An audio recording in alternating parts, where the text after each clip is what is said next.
Su sustancia está hecha de evocación, recuerdo, rememoración y de lo que toma del porvenir. Porque es una parte fundamental de nuestra identidad. Somos nuestra memoria. El programa de Lina que nos lleva de viva voz con los especialistas. Muy buenos días, esto es Radio INA.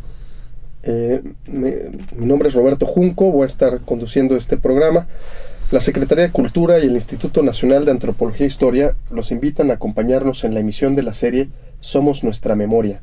Contamos con la presencia de Rubén Manzanilla y Salvador Estrada. Me es grato dirigirme a ustedes para hablar en esta ocasión del tema Arqueología de Mar y Tierra, primera parte PAMPA, Proyecto de Arqueología Marítima del Puerto de Acapulco. Bienvenidos ante estos micrófonos, Rubén y Salvador. Bueno, pues vamos a empezar desde muy simple, ¿no? ¿Dónde está Acapulco? Es un lugar conocido por su arte rupestre. ¿Qué sabemos de esto? ¿A qué época se remontan? Rubén, ¿nos podrías contar un poquito acerca de esto? Bueno, sí, Acapulco no es solamente discotecas ni playas, ¿no? Tiene una historia muy, muy, muy antigua y además es uno de los lugares considerados como más relevantes de Mesoamérica en cuanto a un evento muy particular, que es la fabricación de la primera cerámica, ¿no? Entonces, bueno, hay fechamientos de radiocarbono de un investigador norteamericano que se llama Charles Brush, que en los años 60 logró datar un estrato en la playa de Puerto Marqués hacia 3000 años antes de Cristo. Entonces, las primeras ocupaciones de Acapulco se supone que eran de cazadores recolectores que también aprovechaban las playas para obtener almejas y cosas así, y se quedaban por temporadas, ¿no? Entonces, todos los desechos que iban ellos generando es lo que ahora nosotros conocemos como concheros, que en Acapulco ya no son tan visibles porque la urbanización ha sido muy grande, pero en la playa de Puerto Marqués todavía, si excavas unos 10-15 centímetros, empiezas a encontrar las huellas de esos depósitos de conchas quemadas, ¿no? Que las quemaban para que se abrieran y después ya se consumían. No solamente en la playa de la Majagua en Puerto Marqués, sino en la Punta Diamante, en la parte alta del cerro, también hay estos concheros porque la gente subía a consumir. Entonces, bueno, comentábamos que hacia más o menos 2240 años antes de Cristo, que es el fechamiento de la Ceramic Pox Pottery, pues estos grupos ya no eran nómadas, eran ya asentamientos permanentes de tipo aldeano. Entonces, nuevamente hay un fechamiento de radiocarbono para la playa de la Majagua en Puerto Marqués, que da esta fecha que dije hoy hace un momento, 2240 años antes de Cristo, con la que se fecha la primera cerámica arqueológica de Mesoamérica. Esta junto con una cerámica en Puebla, ¿no? Que también tiene esas mismas fechas. Entonces, ya lo que había ahí era pues gente que vivía en pequeñas aldeas con casitas de bajareque. Curiosamente, los mismos tipos de casas que se siguen haciendo hoy en día.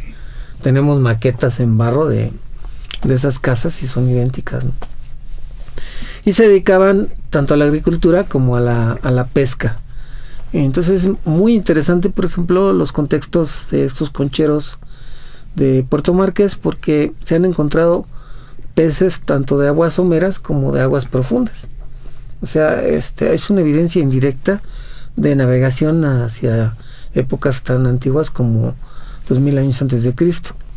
O sea, en los restos, en las colecciones de restos óseos de peces en Puerto Marqués, tenemos varias especies ya que solamente se pueden capturar en mar abierto, ¿no?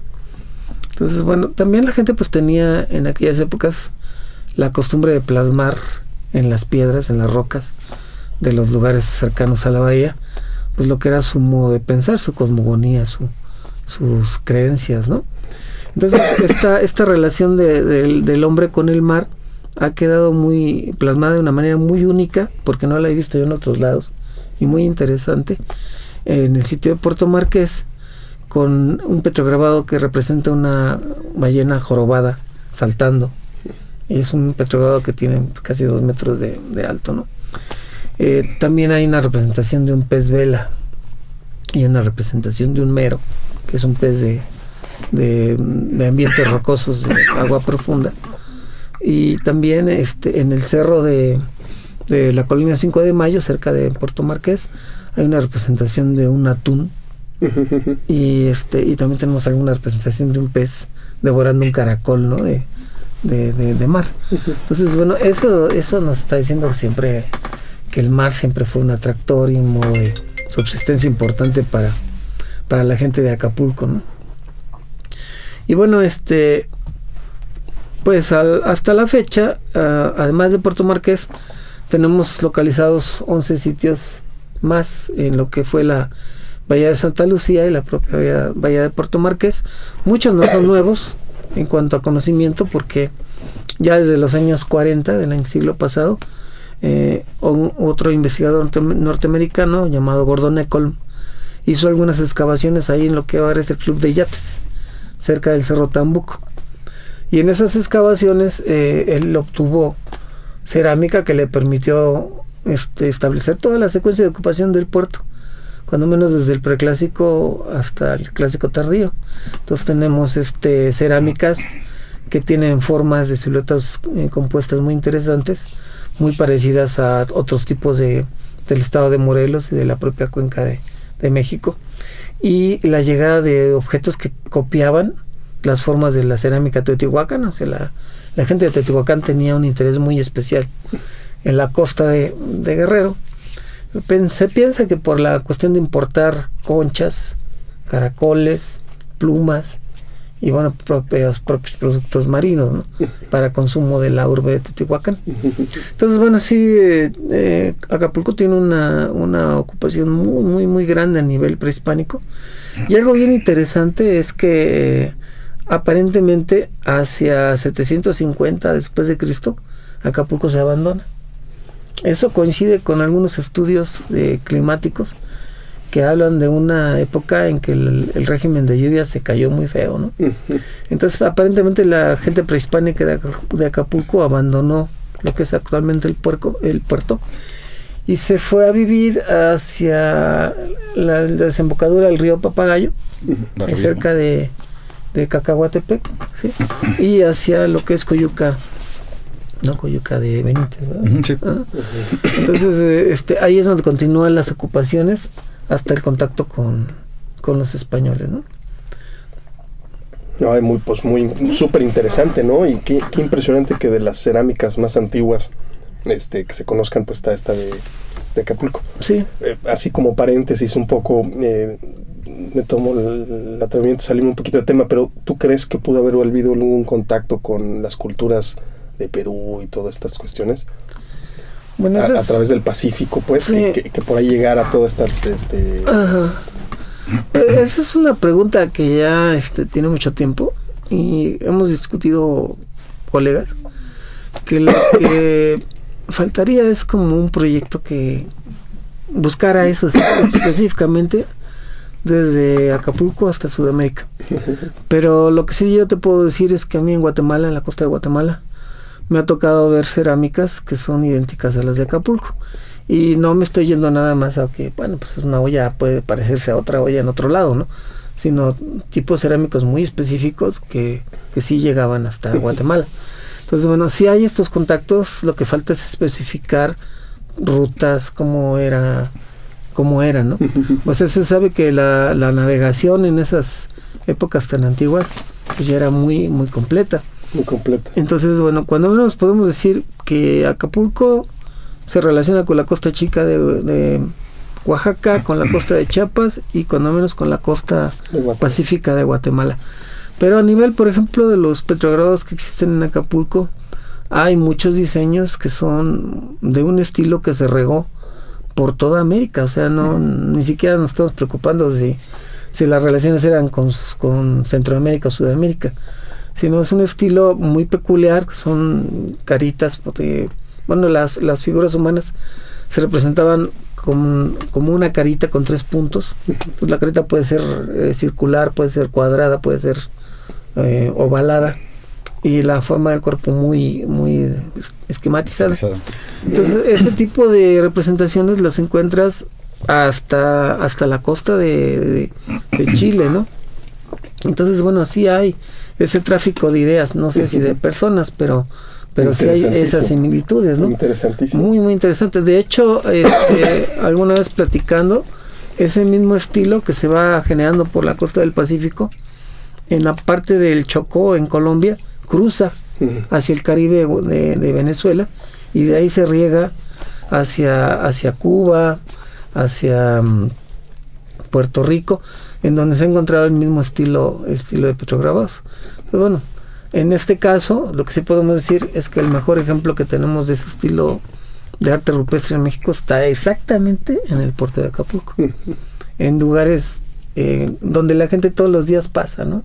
O sea, la gente nunca ha sabido, pero cuando está nadando en la playa de Caleta, está conviviendo con estos petrograbados, ¿no?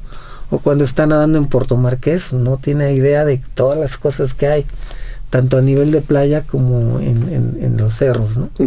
Y la gente que vive ahí cerca de esa parte que se conoce como la Unidad del Coloso, por la Sabana, también es zona de vestigios, creo que es muy importantes, y ahí existe un sitio grandísimo que precisamente en los años 60 pues se le nombra La Sabana, y que desafortunadamente pues desapareció por la urbanización que se dio en esa zona del puerto con motivo del desarrollo de la zona hotelera.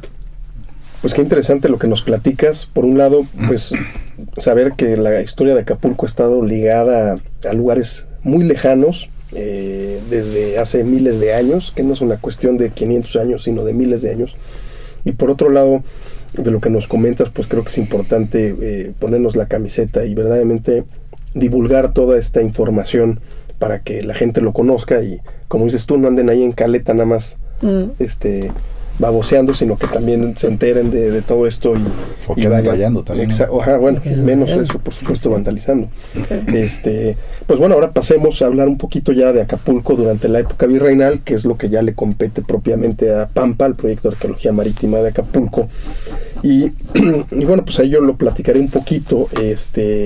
Acapulco, bueno, pues a partir de la conquista, los españoles ávidamente llegan a la costa del Pacífico. Cortés, desde los primeros años, quiere mandar expediciones a las islas de la Especería, a las islas Molucas, cruzando todo el Pacífico y poder realizar el sueño de Colón, finalmente, que era llegar desde la península hasta Asia, navegando en esa dirección.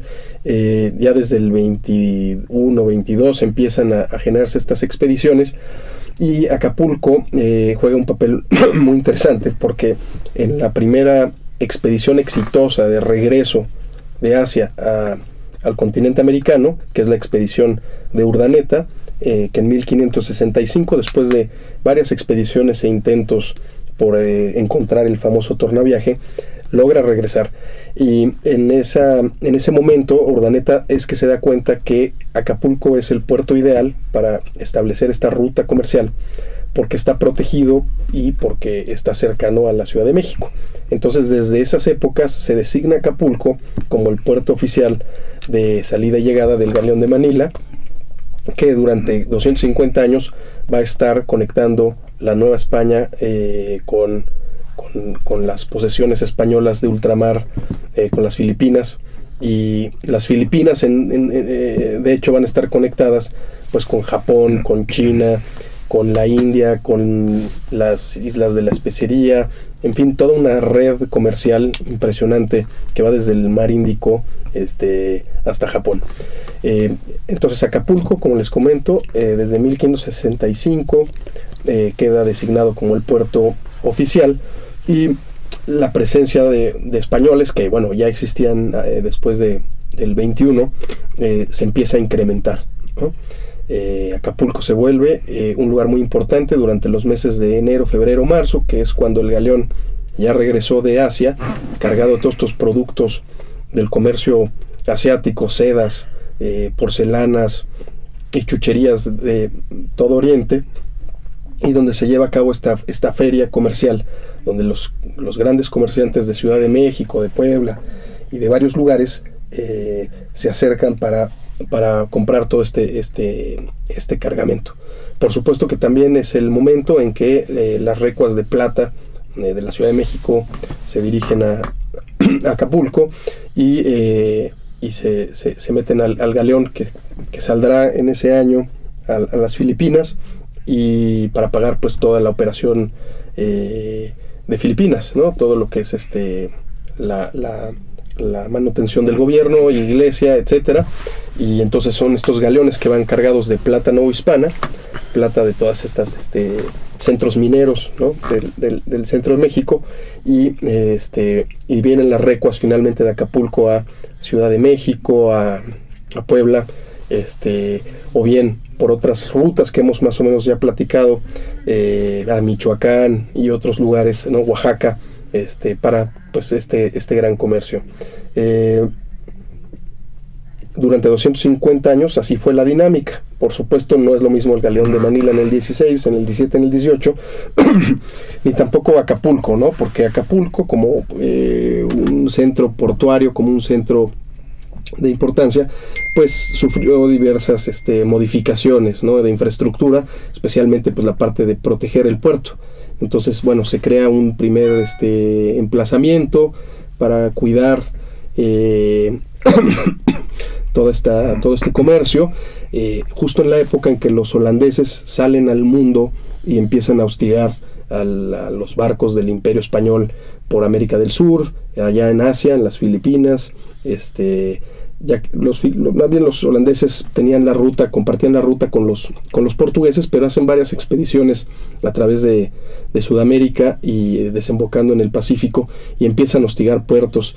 Entonces, bueno, Acapulco se tuvo que proteger, y ahí es donde empiezan las primeras obras importantes de infraestructura para proteger. Empieza también a haber ahí los primeros pobladores permanentes, ¿no? De soldados, artilleros, etcétera. Algunas adecuaciones se tuvieron que hacer, ¿no? Una zona de terremotos, de un lugar muy dinámico, geológicamente hablando, y bueno, pues alguna vez el fuerte se destruyó completamente y se tuvo que rehacer. Irónicamente, ese fuerte pues ya solo sirvió para defender, pero de la independencia, ya no tanto de la cuestión de la piratería. Y bueno, quedó como quizás la obra de infraestructura más importante de Acapulco hasta el siglo XX. Pues ya hablando un poquito, esto es la historia de Acapulco, y bueno, pues ahora les voy a platicar un poquito de lo que es la historia del proyecto de Pampa. Salvador, ¿quieres tú hablar un poquito? Sí, como quieras. Sí. Bueno, pues todo comienza en agosto del 2015, que se recibe una llamada del director del Museo Histórico Fuerte San Diego, que es el diseñador industrial Víctor Hugo Jasso. Él reporta que una de las laderas del Fuerte San Diego, en la muralla externa que da hacia el sur, haciendo limpieza, cuando estaban cortando las hierbas, chaponando, empezaron a aparecer ciertas figuras, fragmentos cerámicos, ¿no? Porcelanas chinas, cerámica mayólica, los inglesas, y esto le llamó la atención. Entonces parece que en una de las revisiones que hizo Víctor Hugo encontró un fragmento de una cuchara sopera de porcelana china. Se parece que esto fue lo que más le llamó la atención. Hace la llamada, le avisa a Roberto Junco sobre el posible potencial de este lugar, y bueno, acudimos, ¿no? En esa ocasión fuimos en agosto, iba Roberto, Rubén y su servidor, y sí, de entrada igual hicimos el mismo recorrido, y Víctor Hugo nos enseñó la posición donde se encontraba la cucharilla, y nosotros también buscando, pegando la zona, empezamos a ver un fragmento por acá, otro por acá, otro por acá, otro por acá. Por todos lados, en la pendiente se veían todos estos materiales, ¿no? En poca cantidad, pero sí estaban presentes.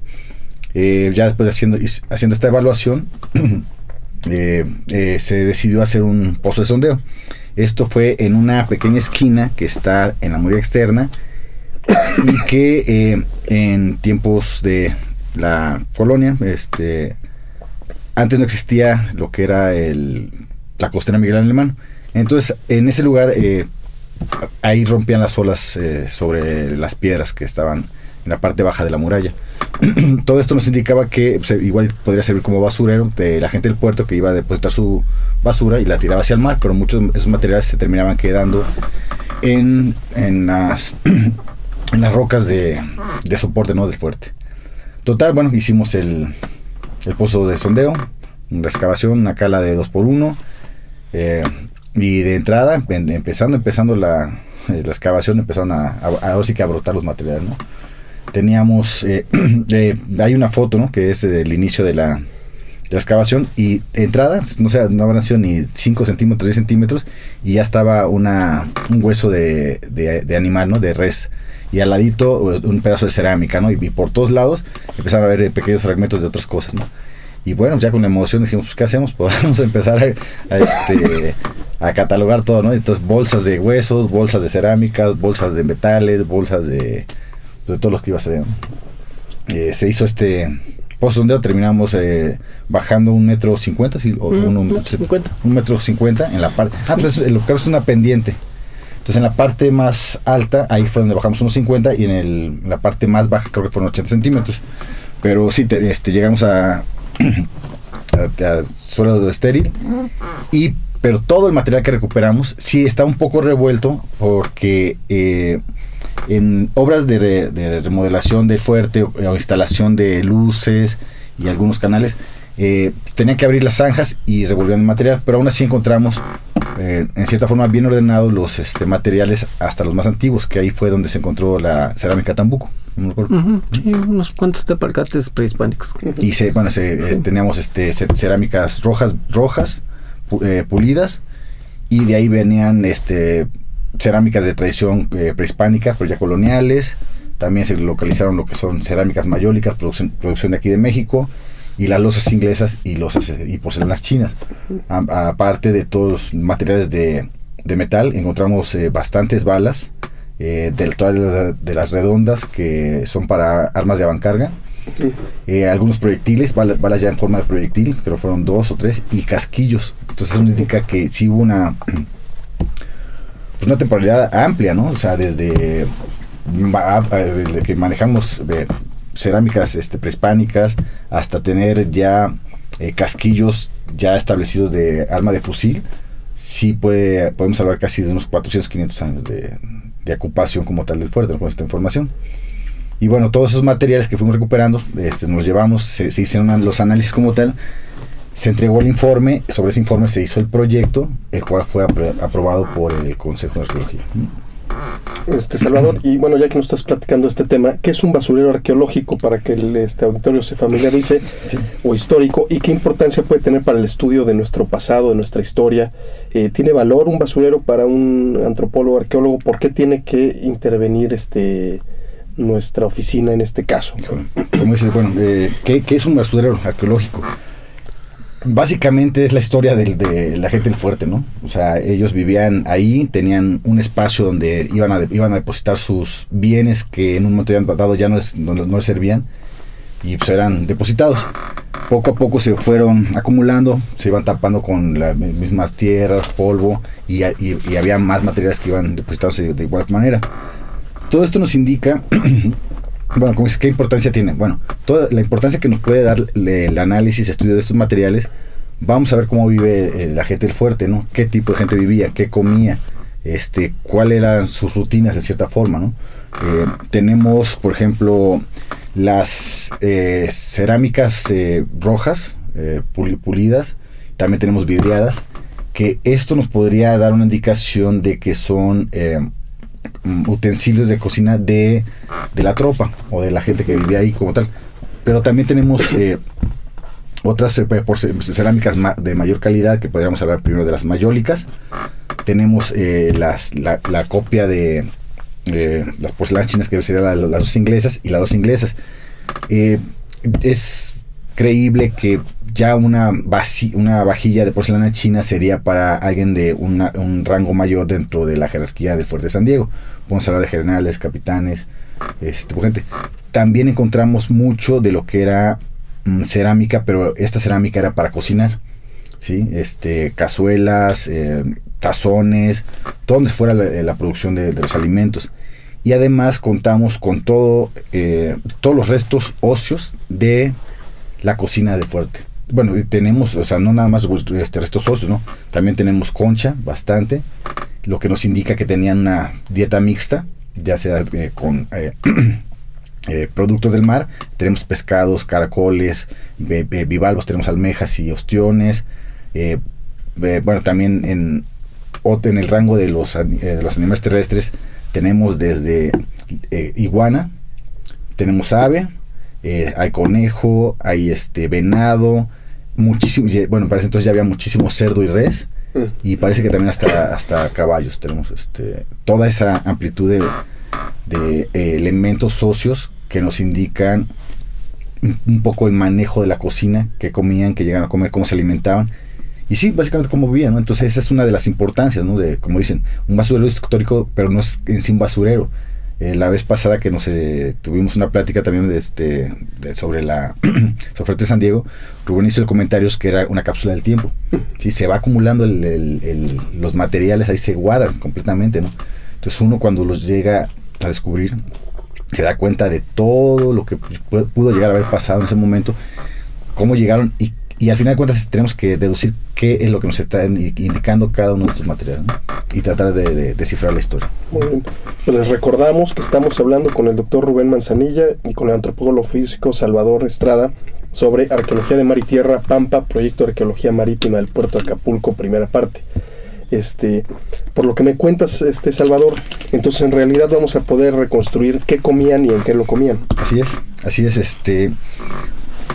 Hay, bueno, tenemos mucha influencia ya ahorita, y podemos hablar de los productos que vienen de Europa, que sería la res, el cerdo, borrego, pero también tenemos mucha influencia de Asia, ¿sí? En Guerrero hay algunos platillos tradicionales que son de influencia completamente asiática, ¿no?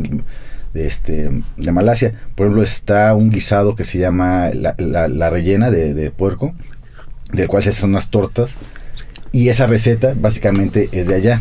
Sí, es muy muy rica. También tenemos la tuba, ¿no? Que es una bebida que proviene de allá, y así poco a poco. Uno de mis trabajos precisamente es el de arqueozoología, que estoy trabajando junto con la doctora Montserrat de los laboratorios de Lina, y ya estamos haciendo una clasificación taxonómica de estos restos para ver qué es lo que tenemos de animales, y también revisar todo lo que son los productos locales, y los cuales pudieran hacer guisos que fueran que pudieran haber sido aprovechados por la gente del pueblo, la gente de la fortaleza, los altos mandos, no sé, todo el mundo, ¿no? Entonces, fíjate que esto que dices me hace la pregunta de esta industria tan importante que hay en Morelos del arroz. No tiene que ver con... Tuvo que haber llegado por Acapulco. Ajá, claro. Tuvo que haber llegado por Acapulco, ¿eh? Y apenas platicando, la vez pasada que dimos una plática con Rubén, nos comentó Tere Pavía, doctor, que en la Costa Grande de Guerrero había una gran producción de ganado bovino. Sí, entonces lo más probable es que de allá vinieran los productos que fueran a Acapulco. Pero entonces ya tenemos un comercio que va hacia Costa Grande, ¿sí? Que puede llegar desde Morelia, de Michoacán, también hacia Oaxaca. También esto nos indica los materiales cerámicos que tenemos de porcelana, cerámicas mayólicas. Tenemos una distribución muy amplia, ¿no? Porque tenemos de Puebla, Oaxaca, Guanajuato, el Estado de México, Oaxaca ya, ¿verdad? Michoacán. Entonces tenemos Jalisco, claro. Entonces tenemos un abanico amplio de productos de porcelanas, cerámicas mayólicas que terminan llegando al puerto de Acapulco, y que también tiene que ver con las rutas del oro, el Camino Real. Del Camino Real de Tierra Adentro. Sí. Entonces, al final de cuentas, todo está comunicado, ¿no? De Acapulco podías ir a México, te puedes ir a Puebla, podías costear un poco hacia Michoacán, hacia Oaxaca también. Entonces, la porcelana, la vidriada de Oaxaca, para mí sería mucho más sencillo transportarla por vía costera que subir hacia Puebla y volver a bajar, o algún camino tierra adentro de Oaxaca hacia Guerrero, ¿no? Bueno, creo que sí queda patente, ¿no? A partir de estos trabajos. Y bueno, por ejemplo, lo que estuvimos haciendo en Hornos, en Veracruz, la semana pasada. Sí, claro. Estas rutas, ¿no? Tan dinámicas, Sí, ¿no? sí. Entonces, gran cantidad de porcelana, de mayólicas allá y acá también, en fin.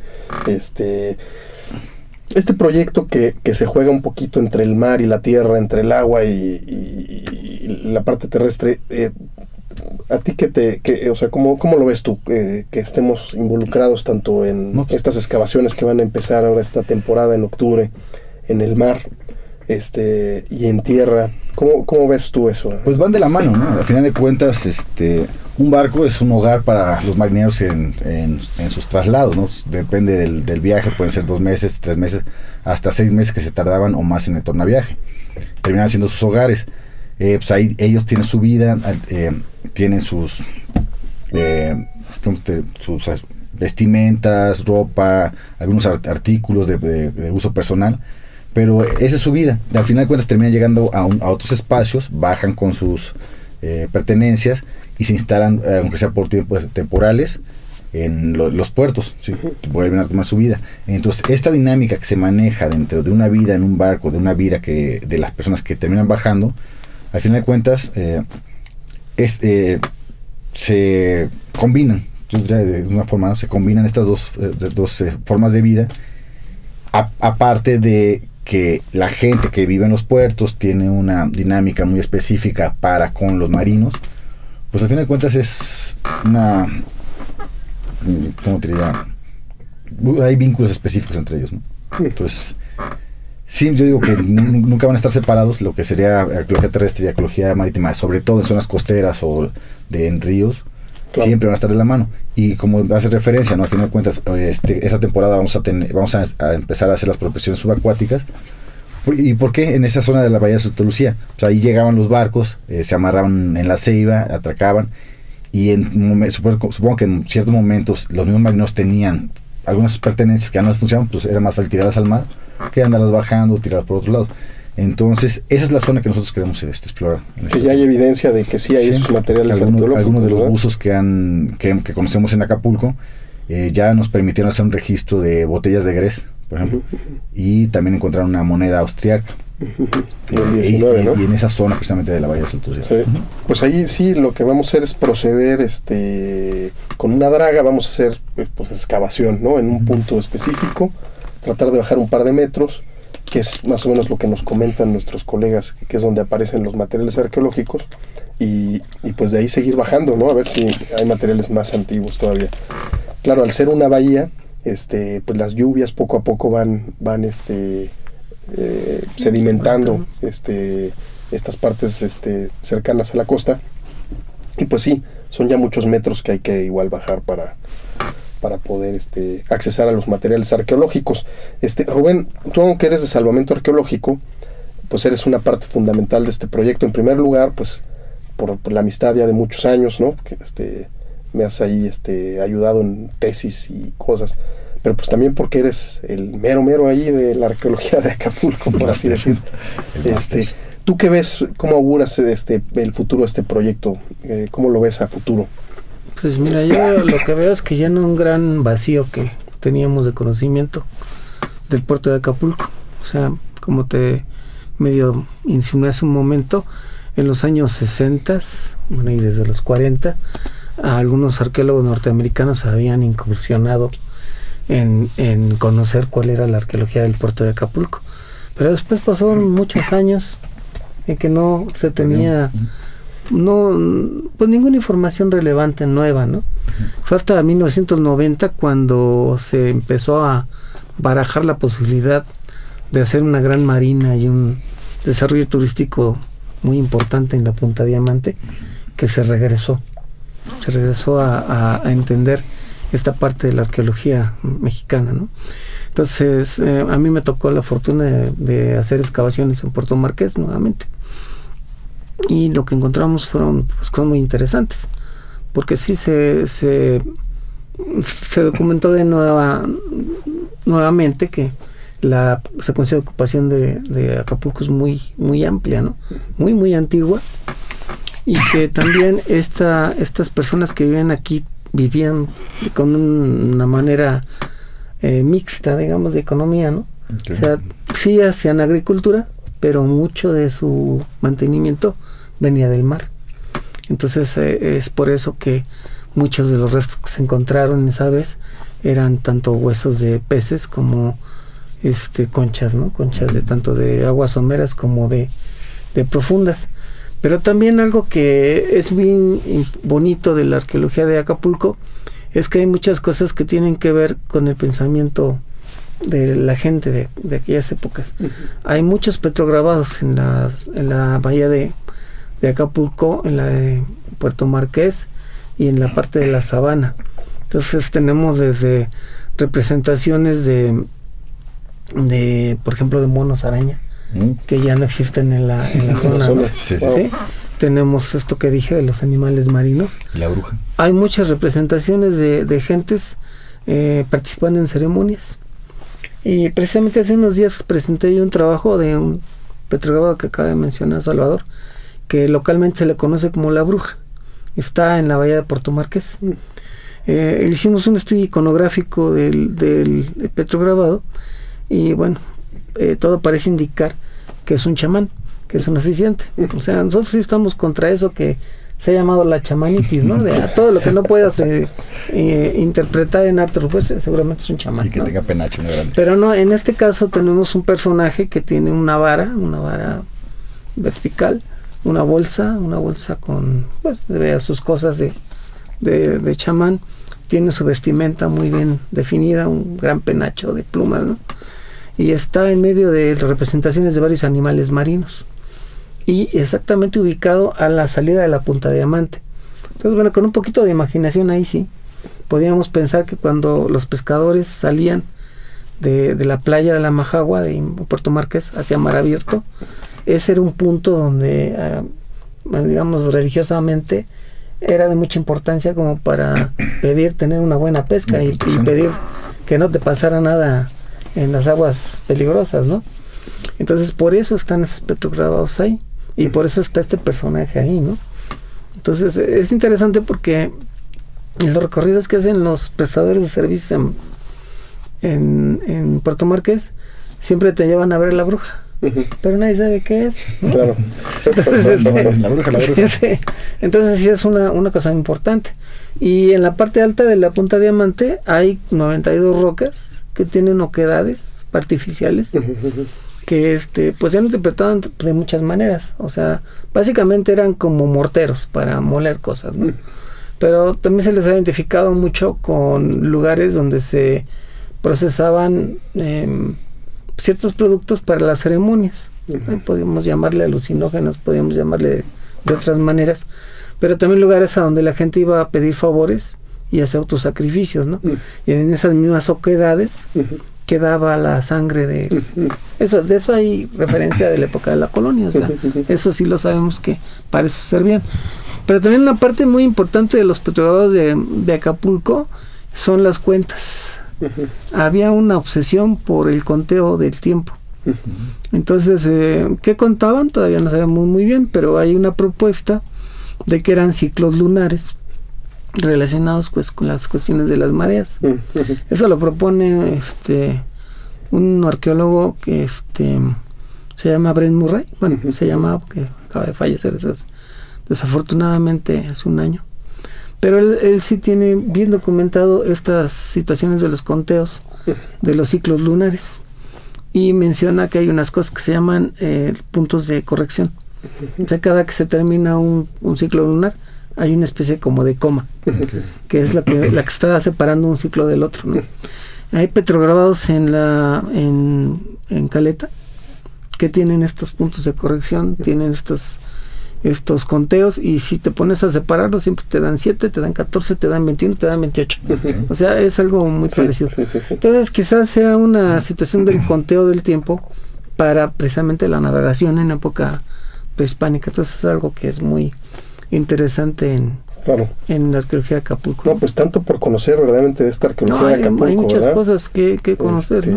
Pues para platicarle un poco al auditorio, nuestro proyecto, el proyecto Pampa, abarca todo lo que es digamos la bahía los terrenos del fuerte principalmente, ¿no? Donde estamos, como ya bien dijo Salvador, buscando reconstruir un poco la vida cotidiana de estas personas, pero también el centro de Acapulco, ¿no? En particular, ahorita en el siguiente programa nos hablará Mariana Piña de un rescate que se hizo en el centro. Eso también es importante estudiarlo para también conocer a los pobladores, ¿no? de este puerto de Acapulco en el estado de Guerrero, y donde han aparecido cosas muy interesantes. Creemos que ya tenemos localizado donde se llevaba a cabo la feria de Acapulco, por la gran cantidad de porcelanas que hemos encontrado. Entonces abarca esto, no tanto ya los cerros, un tanto, y bueno, una de las cosas que nos encantaría encontrar en este proyecto pues sería el cementerio, algunos cementerios viejos de Acapulco, donde el antropólogo físico Salvador Estrada pues trataría de hacer análisis de estos pobladores, ¿no? Y conocer más de tanto la cuestión muy dinámica de mezclas raciales que se dio a cabo en Acapulco, como pues su nutrición y otros elementos que se pueden conocer. ¿Qué podríamos conocer de los pobladores de Acapulco si llegáramos a encontrar este cementerio antiguo? Bueno, primero que nada, una de mis ideas es al final de cuentas el fuerte era un lugar de protección. Si en algún momento se encontraba sitiado, como en la intervención de Morelos, muy probablemente tuvo que haber bajas. Estas bajas, ¿cómo se disponían de los cuerpos? Entonces una de mis ideas es que dentro de los límites del Fuerte San Diego, que no diera hacia el centro de Acapulco o el Zócalo Viejo, o a un lugar donde pudieran ser atacados, en esa zona por ahí pudieron haber enterrado a los cuerpos. Entonces que quiero hacer algunos sondeos precisamente para ver si hay algún lugar específico dentro del fuerte o dentro del terreno del fuerte donde pudieran haber sido enterrados algunos cuerpos. La otra, que el otro comentario que dices es referente a los cementerios antiguos, para ver qué tanto pudo haber o qué tanto se mantiene de los restos de los primeros migrantes, por así decirlo, filipinos, ya sean negros, toda esa información la tenemos que ir buscando. Bueno, yo sé dónde está el cementerio viejo de Acapulco, y he pasado algunas veces por ahí y literalmente las tumbas se están deshaciendo. Yo supongo que eso es por la antigüedad que tienen, y va a ser muy importante hacer un análisis muy detallado de todas esas las lápidas, para ver nombres, ver si son extranjeros, y pues también ver las fechas, ¿no? de nacimiento, de muerte, si llegaron, todo ese información, y nos va a dar todo ese bagaje, ese mestizaje que es muy importante en estos momentos en Acapulco, ¿no? Porque es una población súper, pues no sé decir cosmopolita, pues tiene de españoles, de indígenas, de asiáticos, chinos, ¿no? Entonces ahí esa riqueza genética debe de ir ahí, debe ser impresionante. Y bueno, y por último, como dice al principio, existe un comentario sobre un hueso humano dentro del fuerte, bueno, dentro del espacio que nosotros consideramos el basurero. Sí, fue muy, muy extraño encontrar un hueso humano dentro de este espacio, ya que la mayoría son huesos de animales, y este hueso es una falange, la segunda falange derecha del pie de un adulto.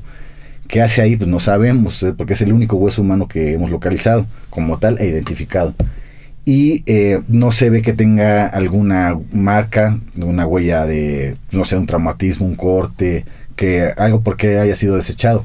Entonces, si este pequeño hueso se ve íntegro, tuvo que haber estado dentro de un cuerpo íntegro y no sabemos dónde puede estar. Entonces hay que seguir investigando para ver dónde podemos encontrar más información sobre este individuo, ¿no? Como tal. Pero sí, ya está determinado que hay un hueso de un individuo humano dentro de estos materiales y esta información del fuerte. Pues ahorita, para comentarle al auditorio un poquito acerca de los objetivos de este proyecto de arqueología marítima del puerto de Acapulco, pues comentar que uno de los objetivos es esto de reconstruir la vida cotidiana del fuerte a través de la historia, ¿no? Tanto en su vertiente, digamos, militar, como en su vertiente social, de la parte, digamos, central de Acapulco, ¿no? Pero bueno, también la parte comercial, rescatar de alguna manera, reconstruir todas estas redes comerciales de larga distancia, y a varios puntos ya del interior del país. Esa parte comercial pues también es muy, muy interesante ver cómo de alguna manera la Nueva España estaba involucrada pues en estas relaciones comerciales a larga distancia. Quizás esos son los dos objetivos principales, pero me gustaría sumar el de dar a conocer toda esta historia, ¿no? Entonces también el de divulgar estos conocimientos que vamos a ir adquiriendo, pues para muchas razones. Una, principalmente para que la gente local conozca su historia.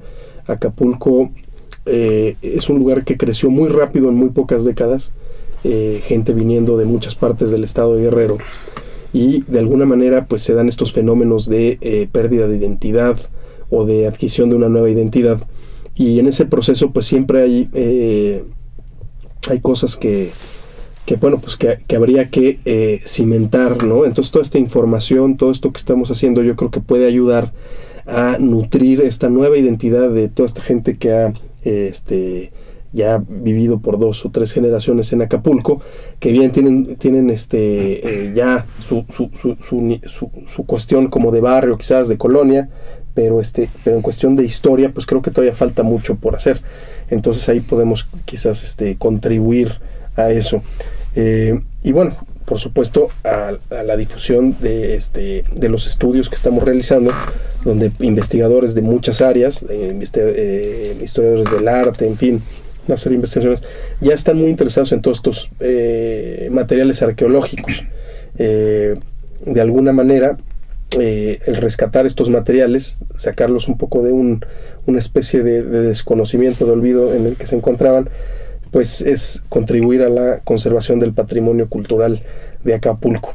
Entonces un poco esos serían los 2 pilares, la conservación del patrimonio cultural de Acapulco, la divulgación del patrimonio cultural de Acapulco, y bueno, pues eso a través de nuestros estudios. ¿Alguna cosa que te gustaría contribuir, Rubén, de los trabajos que hemos hecho a la fecha de la temporada pasada? ¿Tú qué rol jugaste en la temporada pasada del Pampa? Bueno, mira, yo creo que a lo mejor no concluí la idea en mi participación anterior, pero yo creo que el Pampa también está siendo así el eslabón entre la historia prehispánica y la historia virreinal de Acapulco. Entonces, en ese sentido, por eso digo que llenaba un gran hueco. Entonces, sí tenemos ya un panorama como más completo de toda la ocupación del puerto. Bueno, a mí yo agradezco mucho la invitación. Cuando fuimos en el 2015, pues más bien fue aprender, porque yo nunca me hubiera imaginado que todavía existiera un contexto de época virreinal en el puerto, que no hubiera sido afectado por la urbanización. Y afortunadamente este basurero en el fuerte de San Diego es tal, y quizás sea el último que quede, ¿no? Entonces creo que fue una experiencia muy enriquecedora y que afortunadamente todavía va a dar para más tiempo, ¿no? Y ya no en el año antepasado, sino en el pasado, también esta oportunidad de intervenir para rescatar el patrimonio arqueológico del puerto en lo que fueron los rescates en el Zócalo, pues también fue una oportunidad que se hubiera perdido de no haberse dado toda esta concatenación de hechos, ¿no? Que si la denuncia, que si la creación del proyecto, que si la temporada de campo, y llegar en el momento preciso para rescatar este patrimonio, ¿no? Y las sorpresas que está brindando. Entonces, pues yo creo que al final, cuando se vayan plasmando todos los logros del proyecto, va a ser una recuperación de la historia de Acapulco muy seria, muy académica, ¿no?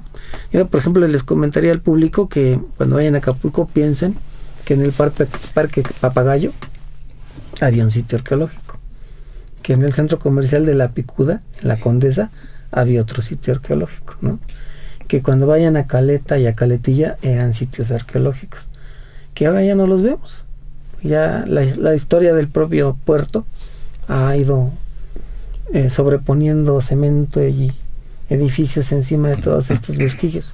Entonces un proyecto integral como da la pauta para recuperar todo ese conocimiento, y eso es lo valioso que yo le veo. Oye, Rubén, ¿y cuál fue tu experiencia con los chavos de la UAS? Pues también muy enriquecedora. Un poquito regresar a las raíces de profesor de la ENA, ¿no? Estar viendo con ellos que fueran formándose, tener la sorpresa o el gusto de ver cómo se iban integrando, cómo iban desarrollándose ellos mismos. Tengo que hablar mucho de Mariana, de Pamela, de Cris, que fueron las, digamos, profesoras en campo, excelentes, siempre muy profesionales. Entonces yo creo que eso ya a estos muchachos, como yo espero los que vengan, les va a significar un campo de aprendizaje muy, muy, muy relevante, ¿no? Oye, Rubén, ¿y hay algún lugar en particular que te gustaría excavar en la próxima temporada de octubre del Pampa? Pues a mí me gustaría que pudiéramos tener otra oportunidad de un rescate, pero desde el principio. Sí, así como para planearlo, llevarlo a cabo y que no se nos vaya información al respecto. De la otra forma también, pues el basurero me sigue fascinando, ¿no? Entonces yo creo que mientras más estemos trabajándolo, más sorpresas vamos a seguir teniendo. A lo mejor algo que no se ha mencionado ahorita es que sí se recuperaron muchos materiales que hablan de los hábitos de consumo de la gente, pero también hubo adornos de vestimentas, agujas para reparar la ropa, dedales, los hinchos de los barriles, ¿no? Muchas botellas de vino, se ve que también les gustaba el vino en el fuerte de San Diego. Y de lo que comentas, tenemos botones de madera, de concha, de vidrio, de metal, no, pero en cuestiones religiosas está las cuentas de vidrio de rosario, ¿no? Que pueden corresponder a rosarios, sí, claro. Y también algo que no se ha dicho, pues que había mucho hueso de pescado. También, ¿no? de pez, sí. Claro. Entonces también la dieta de la gente del fuerte y del puerto, pues también, como ahora, se basaba mucho en los productos del mar, ¿no? Y grandes conchas de ostiones y de bivalvos, ¿no?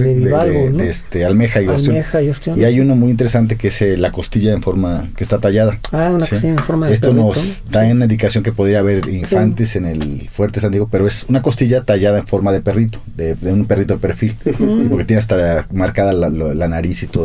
Entonces está muy interesante, muy bonito. Lo cual desmiente esta idea de que los fuertes eran lugares puramente cerrados, ¿no? Masculinos, de hombres. Debe haber habido mujeres. Sí, las cocineras, ¿no? Con sus hijos y todo. O a las esposas de los oficiales. Etcétera, sí. ¿Y ustedes creen que habrá manera de encontrar evidencia de los piratas que asediaron Acapulco? Pues, ¿y qué te parece si encontramos alguna bala de cañón de ellos hacia el fuerte?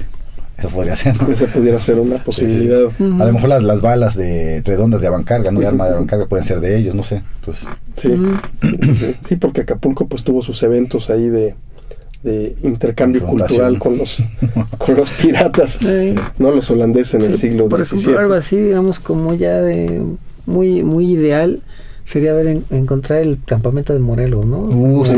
Desde donde estaban asediando al fuerte. Otra de las cosas que nos queda pendiente es el polvorín, pero el polvorín también el famoso polvorín, la casamata ahí en el Cerro de la Mira, ¿no? Y estas otras baterías que había ya ubicamos el cerro de los cañones ahí en Caleta.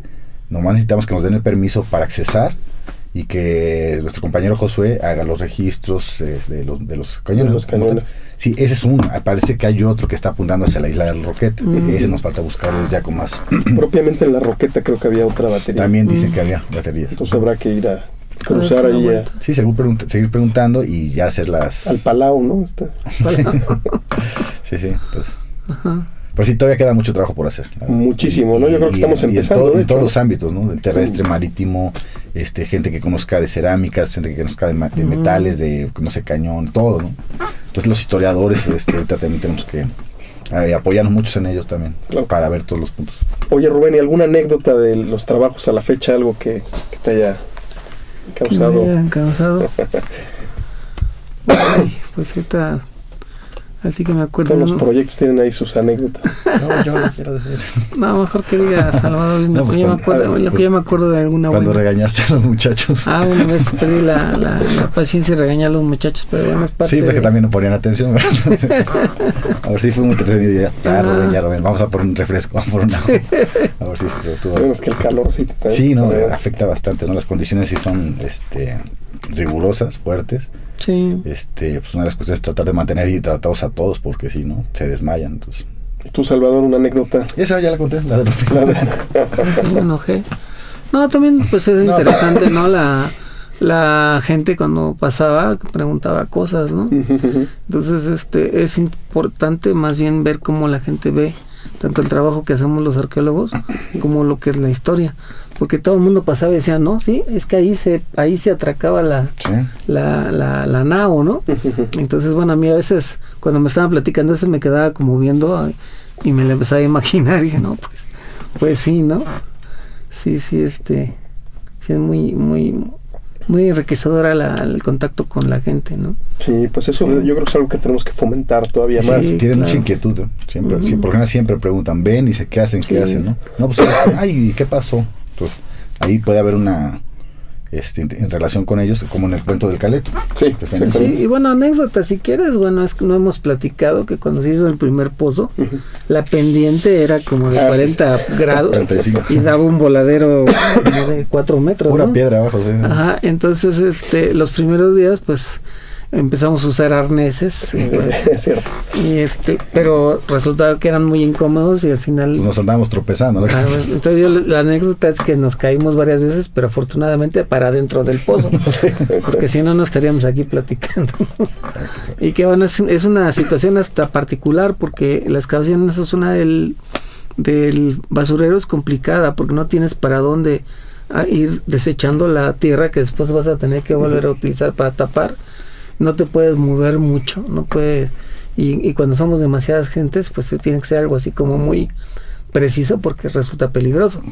Y eso lo digo porque a mí, no sé a ustedes, pero siempre dicen, ay, tú estás trabajando en Acapulco, qué rico, padre, ¿no? Qué divertido de ser. Digo, no, que Entonces, la anécdota, pues que cuando fue el rescate del Pozo 1 era agosto y hacía un calorón tremendo, ¿no? Hay una foto memorable. Sí, claro. Terminamos todos chamagosos. Entonces, así como que ves hacia el mar con nostalgia. Sí, allá abajo se ve. Allá abajo se la están pasando bien divertido. Sí. Acá también, pero pásela, en otra forma. Como se pásela, ya te fiesta, pásela.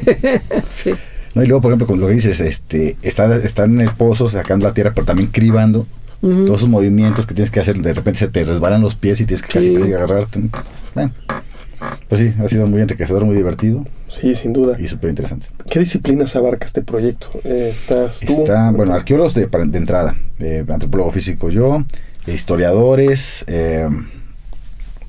Tenemos, arqueólogos haciendo cuestiones de arqueometría. Toda esta cuestión del 3D. Arqueozoólogos, fotógrafos, los que realizan, bueno, ya sea mosaicos, los que hacen radar fotogrametría, de penetración, geofísicos, no sé, muchísima gente que se va integrando aparte, ¿no? Entonces, esto va a dar un mucho mejor resultado. Y restauradores, ¿no? Tenemos a Andrés, claro, ahí, que está cuidando todas las piezas que están saliendo, que esperemos un día estén de vuelta en San Diego, exhibidas para que la gente pueda ver los propios materiales de la zona. Como instituciones, pues, ¿qué tenemos? Está Salvamento, representado por Rubén. SAS. Está la Subdirección de Arqueología Subacuática. La Universidad de Zacatecas. El propio museo del sitio del Fuerte San Diego. Herrero. El ININ. También vemos con los análisis. Está Arqueobotánica. Sí, Arqueozoología. Bueno, el laboratorio de minerales que nos ayudó a hacer la catalogación, identificación de los botones y de las cuentas de vidrio. Oye, Salvador, y de las cuestiones académicas que tenemos de presentaciones próximamente está lo del Congreso. Es el Congreso de Nuevas Tecnologías que se va a realizar en Campeche. Ya tenemos planeados y en proceso varios trabajos precisamente relacionados con el Fuerte San Diego. Uno de ellos, que pienso primero, es el registro fotográfico y la fotogrametría de los cañones. Otro segundo trabajo sería el de la también registro fotográfico y fotogrametría, pero ya del Fuerte San Diego como tal, ¿no? Vamos a tratar de hacer un trabajo de sobreposición de imágenes de la fotogrametría del Fuerte San Diego, que es el actual, sobre las imágenes del fuerte antiguo. Cartografía histórica. Cartografía histórica. Perfecto. Y bueno, así se van desarrollando. Otro compañero va a hacer trabajos de investigación sobre los materiales de las botellas de grés. ¿Qué más? Es uno de los que me acuerdo ahorita que están planeados para ir Eso por ahorita, y a Nueva Orleans, al Society for Historical Archaeology también van a hacer presentaciones precisamente de porcelanas chinas, losas inglesas, cerámicas mayólicas, grés, sí, es grés. Y me falta el tanque de los cañones. Perfecto. Que es los cañones está haciendo, hay un registro ahorita desde San Blas, los cañones de San Blas y los cañones de Acapulco, que es también y algunos de Veracruz también. Y los de Veracruz. Gracias. Pues para terminar, un poco de bibliografía que nos puedan recomendar. Rubén, ¿qué libros le recomiendas al auditorio para empaparse más del tema? Para la parte prehispánica de Acapulco, pues hay un libro que se llama Los antiguos habitantes de Acapulco, de Marta Cabrera. Lo publicó el INA en 1990. Hay otro de un servidor y Arturo Talavera, que se llama Manifestaciones gráfico-rupestres en los sitios arqueológicos de Acapulco, también publicado por el INA. Hay 2 artículos publicados en la revista de arqueología de la Coordinación Nacional de Arqueología. Uno sobre la arqueología de la Punta Diamante, también de un servidor y Alberto Mena, y otro sobre la arqueología de la desembocadura del río Papagayo, que digamos que es la parte que complementa esto que te platicaba del abandono de Acapulco hacia esas partes, ya las ocupaciones ya más tardías. Entonces, bueno, eso en cuanto a lo que a mí me compete, que es arqueología prehispánica. Y Salvador, ¿alguna cosa que tú hayas estado consultando ahorita? Bueno, pues están todos los libros sobre cerámicas, pero hay uno, que sería importante para todos los radioescuchas que quieran introducirse en estos temas, sería la de la breve historia sobre Guerrero, que habla, desde cuestiones prehispánicas y cómo se va desarrollando hasta que se vuelve ya el estado de Guerrero, ¿no? Como tal. Pues hay todos los libros que serán recomendables, también serían los del Galeón de Manila. Hay gran cantidad de libros sobre el Galeón de Manila que se pueden consultar para también ver lo que fue el comercio de Asia, Pacífico y América como tal. Perfecto, pues muchísimas gracias. Bueno, pues nos despedimos de nuestro auditorio. Muchísimas gracias por escucharnos. Mi nombre es Roberto Junco. A nombre de Radio INA damos por terminada esta primera emisión, que fue posible por la generosa participación de nuestros invitados, Rubén Manzanilla, Salvador Estrada. Gracias a nuestros escuchas por su atención. Les sugerimos consultar más de nuestra producción a través de www.radio.ina.gov.mx. En la realización, la Dirección de Medios de Comunicación a través de la Subdirección de Radio INA, con Gabriela Amarantes. Producción, Eva Nivaldo Morales. Controles técnicos y edición, Rubén Martínez. Hasta la próxima. Muchas gracias.